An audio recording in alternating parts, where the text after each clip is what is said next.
अगर मैं आपको y is equal to 1/x का ग्राफ बनाने को कहूँ, तो ग्राफ बनाने से पहले आप कुछ इस किस्म का टेबल बनाएंगे।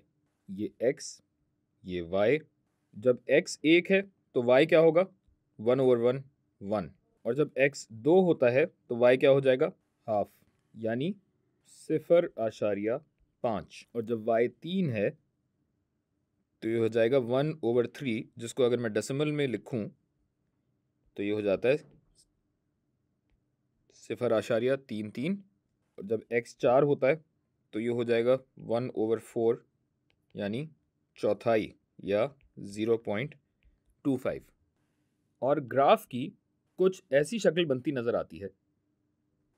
तो 1 पे आएगा यहाँ, 2 पे आएगा यहाँ, 3 पे आएगा तकरीबन यहाँ, 4 पे आएगा तकरीबन यहाँ, 5 पे आएगा तकरीबन यहाँ।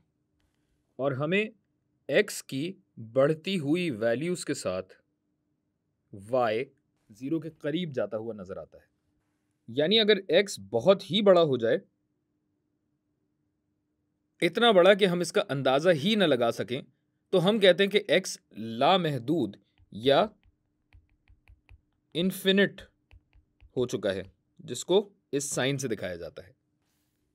और अगर इतने बड़े x पे 1 को तकसीम किया जाए तो y 0 के बहुत ही करीब पहुंच जाएगा, लेकिन 0 हो नहीं सकता। बिल्कुल इसी तरह अगर x 0 के नज़दीक होता जाए तो y के साथ जो होना चाहिए वो समझने के लिए अब हम x की मिकदार 1 से कम रख के देखते हैं। यानी है वही y is equal to 1/x, मगर अब x को हम लेते हैं 1 से कम, यानी 0.9, जिसके तहत y आता है 1.11। 0.5 यानी आधा अगर लूँ तो y दुगना हो जाता है। और अगर 0.1 लूँ यानी 10% लूँ तो y 10 गुना ज़्यादा हो जाता है। और अगर 0.01 लूँ तो ये 100 हो जाता है। और इसी तरह अगर डेसिमल बढ़ाता जाऊँ और इसी तरह अगर डेसिमल पॉइंट कम से कम तर करता जाऊँ, तो आपको नज़र आ रहा है कि जैसे जैसे x 0 की जानिब बढ़ रहा है, वैसे वैसे y बड़ा होता चला जा रहा है। यानी इतने छोटे x पे अगर 1 को ज़रब दिया जाए तो y इतना बड़ा हो जाता है कि हम इसका अंदाज़ा भी नहीं लगा सकते। यानी y हमारे जहन की हुदूद को पार कर जाता है और अब हमारे लिए y लामहदूद या इन्फिनिट हो चुका है। इन्फिनिट या इनफाइनाइट, इन मतलब ला, फाइनाइट मतलब महदूद, जिसकी निशानदेही हम इस साइन के ज़रिए भी करते हैं।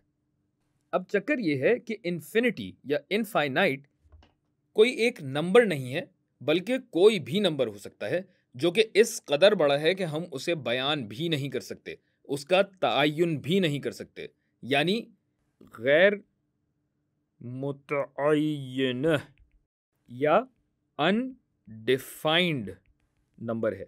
तो इस मंतक के पेश नज़र हम ये कह सकते हैं कि अगर किसी भी नंबर को 0 से डिवाइड किया जाए तो वो गैर मुतअय्यना या अनडिफाइंड होता है।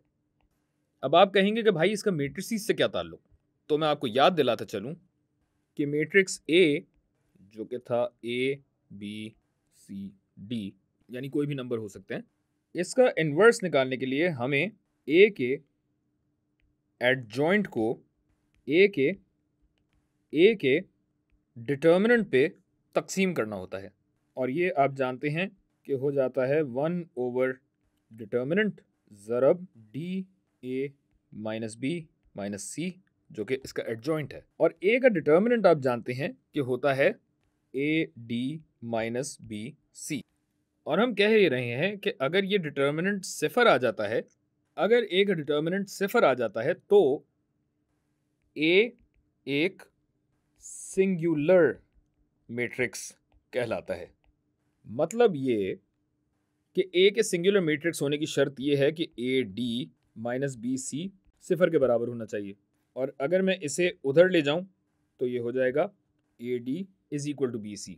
और इसी को अगर मैं क्रॉस मल्टीप्लाई करूं तो ये बन जाएगा A बटा B बराबर है C बटा D के।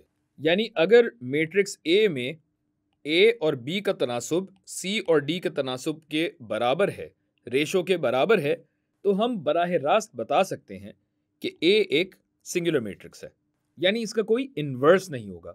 अब आप कहेंगे नहीं, हम तो अपनी मर्जी चलाएंगे, और अगर हम A over C is equal to B over D लिख दें तो भाई कान यहां से पकड़ें या वहां से, बात तो एक ही है ना।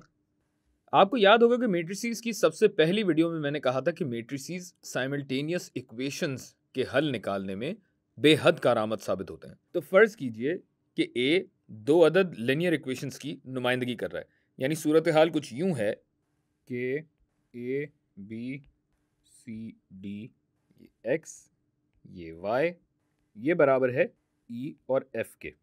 तो लिनियर अलजेब्रा के उसूलों के मुताबिक ये एक स्केलर मल्टीप्लिकेशन है, यानी AX जमा BY बराबर है E के, जबकि CX जमा DY बराबर है F के। ये पहली इक्वेशन, ये दूसरी इक्वेशन।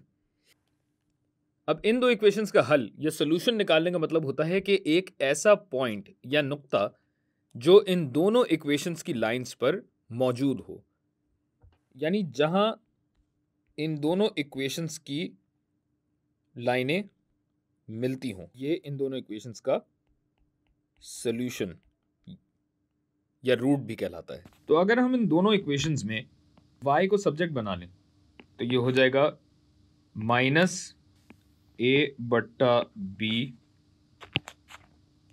X जमा E बटा B, और दूसरी इक्वेशन में बन जाएगा y बराबर है मनफी C बटा D X जमा F बटा D। अब चूंकि अक्लमंद को इशारा काफी होता है तो मैं समझता हूं कि आप इस नतीजे पे मुझसे पहले पहुंच चुके होंगे कि भाई अगर A ओवर B और C ओवर D बराबर हैं तो ये दोनों लाइंस एक दूसरे के मुतवाजी या पैरेलल हुई, क्योंकि इनकी ढलान या ग्रेडियंट्स तो बराबर हैं।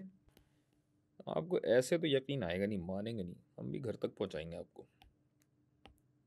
ज़रा छोटा करके साइड पे लगा दूं ताकि मैं ग्राफ बड़ा बना सकूं। ये देखें, एक लाइन आपकी बनेगी ऐसे, दूसरी लाइन आपकी बनेगी ऐसे, तकरीबन पैरेलल है जितना मैं कर सका।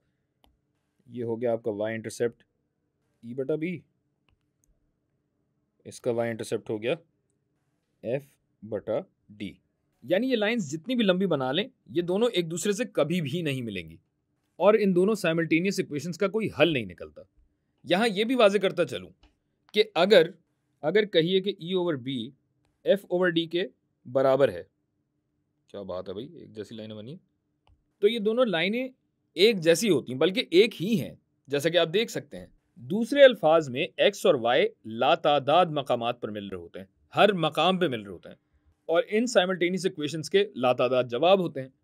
इस सूरत में भी हम कहते हैं कि चूंकि एक हल नहीं है बल्कि लातादाद हल है, लिहाजा अभी भी सोल्यूशन अनडिफाइंड है, यानी इन्वर्स गैर मुतय्यना है, अनडिफाइंड है। और अब इसी मसले को अगर हम वेक्टर्स की नज़र से देखें तो वेक्टर्स की नज़र से ये ऐसे लिखा जाएगा A C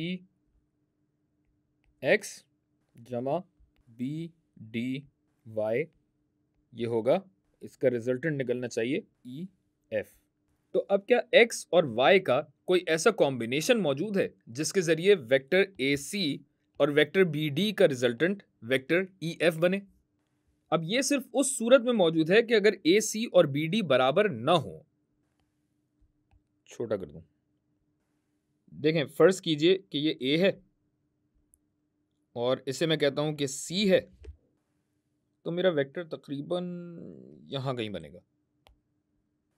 जबकि अगर इसे मैं B कहता हूं और इसे मैं D कहता हूं तो मेरा वेक्टर तकरीबन यहां कहीं बनेगा। इसे मैं लेबल भी कर देता हूं ताकि आप लोग परेशान ना हो, AC, और ये हो गया वेक्टर BD। अब इन दोनों का रिजल्टेंट यहां बीच में कहीं बनना चाहिए, ई एफ। क्यों? क्या मतलब क्यों? हमारी मर्जी? नहीं, ऐसी बात नहीं है। तफसीलात अगर आपको जाननी है तो वेक्टर्स वाली वीडियोस मुलाहिजा फरमाएं, वरना गूगल बाबा आपके बेहतरीन दोस्त हैं, उनसे पूछिए। अब अगर नंबर्स डालने पे फर्ज कीजिए कि वेक्टर ए बी और वेक्टर बी डी बराबर निकल आए, तो अगर बराबर हुए तो ये तो यहां बनेगा ना, ये बी डी, और अगर इन्हें जमा किया जाए तो रिजल्टेंट कुछ भी आ जाए, वेक्टर ई एफ नहीं आ सकता। यानी इसी लाइन ऑफ एक्शन पे वेक्टर बनेगा, यानी एक ही समत में आ जाएंगे। अब ये देखिए कि x और y की जो भी वैल्यूज आए उससे उनसे AC और BD लंबे या छोटे तो हो सकते हैं, पर इनका रिजल्टेंट इस लाइन के अलावा किसी और समत में नहीं बन सकता, यानी EF बहरहाल नहीं हो सकता। और बिलफर्ज अगर EF इस समत में होता भी, जो कि नहीं हो सकता, तो जाहिर है एक नहीं लातादाद पॉइंट्स पे होता। बहर सूरत x और y अनडिफाइंड है। इसको और तफसील से समझने के लिए लिनियर अलजेब्रा पे नजर डालिए। अब ये दोनों मैंने बराबर रख के इस वजह से दिखाए कि a ओवर c और b over d singular matrices में बराबर होते हैं, लिहाजा इनका कोई हल नहीं निकलता और इसी वजह से इनका कोई इन्वर्स नहीं होता।